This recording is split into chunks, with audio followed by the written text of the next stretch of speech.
Salut, c'est Pascal. Je sais, nouvelle vidéo sur Checkoutix. À chaque fois, je pense avoir terminé de faire le tour, mais je trouve à chaque fois de nouvelles astuces que je remarque également sont relativement peu connues. Et du coup, c'est l'occasion de revenir à nouveau sur Checkoutix pour cette vidéo et la prochaine vidéo également.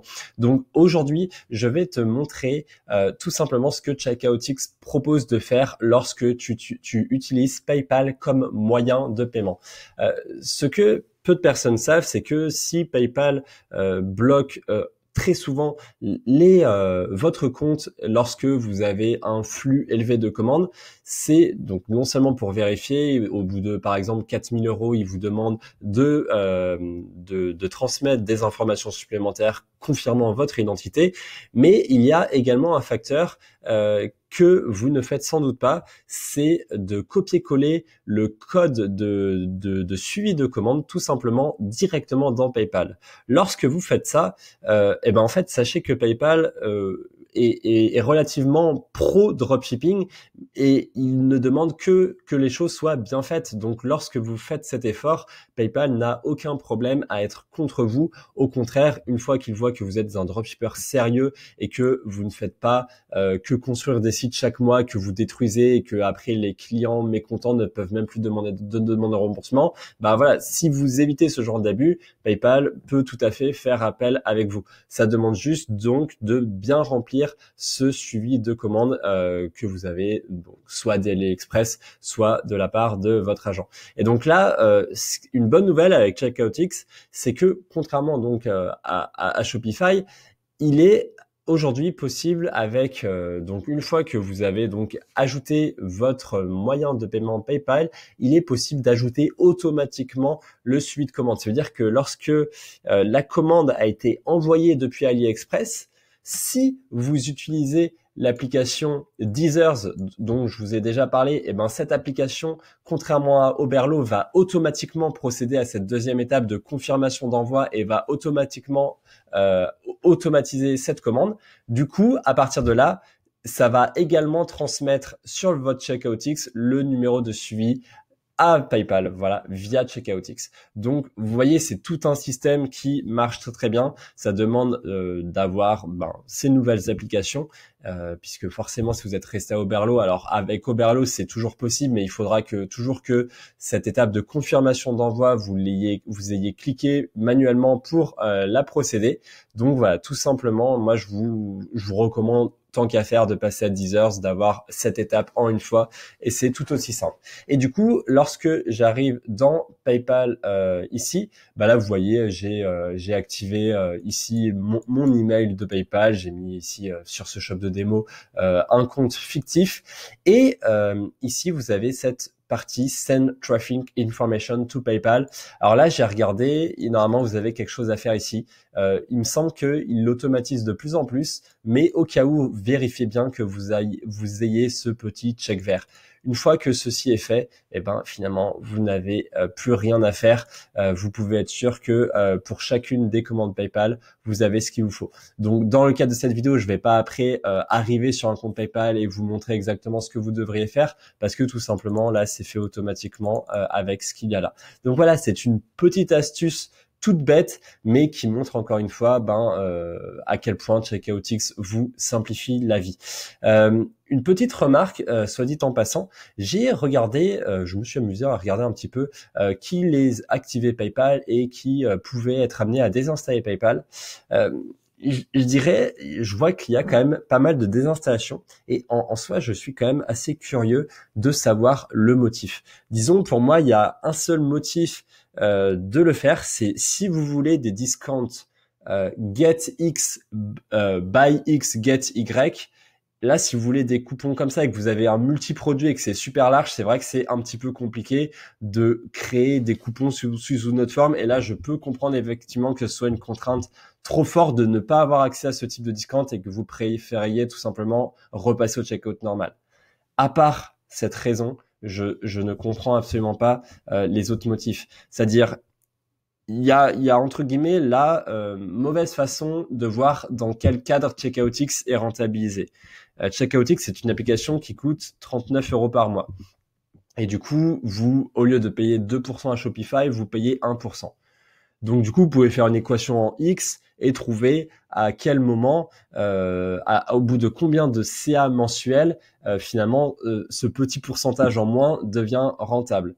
Et du coup, c'est assez facile à calculer parce qu'il me semble que c'est au bout de 3900 euros de CA que du coup, vous pourriez dire, ça devient intéressant de passer à CheckoutX parce que je gagne le pourcentage de frais sur le CA et du coup c'est intéressant. Sauf que ça c'est la mauvaise manière de voir les choses parce que vous pourriez dire ouais il faut quand même 3900 euros par mois de CA, mais c'est une mauvaise façon de voir les choses parce que ça induit que votre taux de conversion est le même que si vous n'aviez pas installé CheckoutX. Et bien évidemment, ce sera pas le cas parce que CheckoutX, encore une fois, c'est un checkout en une étape. Rien qu'avec ça, la messe est dite. Un checkout en une étape versus un checkout en 3 étapes, les conversions vont être considérablement améliorées. Donc à partir de là, il ne faut même plus réfléchir en quel est à partir de combien de CA c'est rentable, mais plutôt en nombre de commandes récupérées grâce à ce checkout en étape par rapport à un checkout en 3 étapes où la commande aurait été annulée. Et là, tout simplement, vous en avez énormément parce que le taux de conversion peut jusqu'à doubler par rapport à un checkout en 3 étapes qui est extrêmement long et qui, en plus, dans une stratégie de dropshipping où vous cherchez à produire une stratégie d'achat impulsif, le checkout en 3 étapes commence par refroidir le client, il commence à réfléchir et à se dire oh finalement j'en ai pas trop besoin, alors que le checkout en une étape correspond tout à fait à cette stratégie de dropshipping. Donc c'est pour ça voilà, je voulais juste également vous montrer ça. Pour moi, quand j'ai commencé à parler de CheckoutX en juin, quand je l'ai mis également dans mon top 2 des applications, quand je l'ai fait en septembre-octobre, c'est pas pour du beurre entre guillemets. C'est-à-dire ouais, ok, il y a l'affiliation sur CheckoutX, donc après on pourrait dire voilà, c'est un peu toujours les mêmes les youtubeurs, ils recommandent des applications avec des affiliations pour se faire du beurre. Mais si je vous fais ces vidéos, c'est pas à chaque fois pour caler le petit lien, c'est parce que CheckoutX est un game changer. Pour moi, les personnes qui désinstallent CheckoutX n'ont pas compris comment se comporte Shopify en 2020 ou même en 2019, puisque CheckoutX c'était tout l'enjeu d'une problématique de 2019 où Shopify avait commencé à supprimer les checkouts pirates et les codes personnalisés dans le checkout. Donc après, voilà, que vous essayez d'autres checkouts personnalisés, pour moi, le CheckoutX c'est le meilleur. Mais voilà, au bout d'un moment, juste investissez dans les bonnes applications et celle-ci en fait partie. Au bout d'un moment, les 39 euros par mois, c'est rien comparé à ce que ça peut vous permettre de rapporter. Donc voilà, soyez pas radins. Encore une fois, une application ne vous sauve jamais la vie si vous n'avez rien fait. C'est-à-dire, c'est pas le fait d'installer CheckoutX qui vous crée de l'argent de nulle part. Il faut évidemment bien faire les choses, créer une bonne offre. Et j'y reviendrai également à cette création d'offres dans de prochaines vidéos, puisque c'est tout un sujet. Mais voilà, faites des sites professionnels, faites un branding qui vous permet de vous positionner sur du haut de gamme.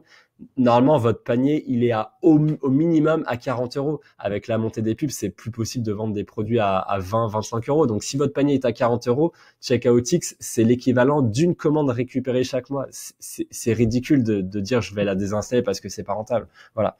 Donc, c'était cette petite remarque d'un nouvel avantage lié à CheckoutX et je vous retrouve la semaine prochaine pour finir, je pense, tout ce contenu à CheckoutX, puisque vous voyez que finalement, il aura fallu, je pense, 6, 7, voire 8 vidéos pour tout traiter les optimisations qui sont possibles de faire sur cette application. Mais vous voyez que voilà, il y a énormément de choses. Un checkout, c'est vraiment un pan entier de votre stratégie. Et c'est quelque chose d'ultra important, donc ça mérite d'être optimisé. Donc suivez bien toutes les vidéos que j'ai pu faire sur CheckoutX pour pouvoir améliorer petit à petit, pour être dans le détail et pour vraiment grappiller chaque pourcentage de conversion. Et voilà, activez également le suivi de commandes automatiques.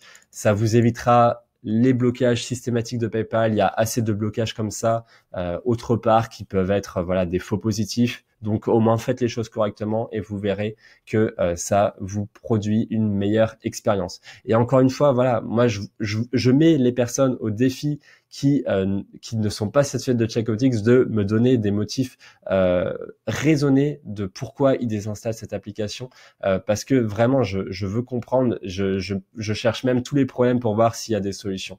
Et voilà, encore une fois, je ne suis pas un membre de CheckOutX, mais voilà, je suis quelqu'un qui est ultra satisfait de cette application. Et comme les vidéos de Colt, etc., je peux que vous recommander son utilisation. C'était Pascal de la chaîne e-commerce et web design sur Shopify. À la semaine prochaine. Salut!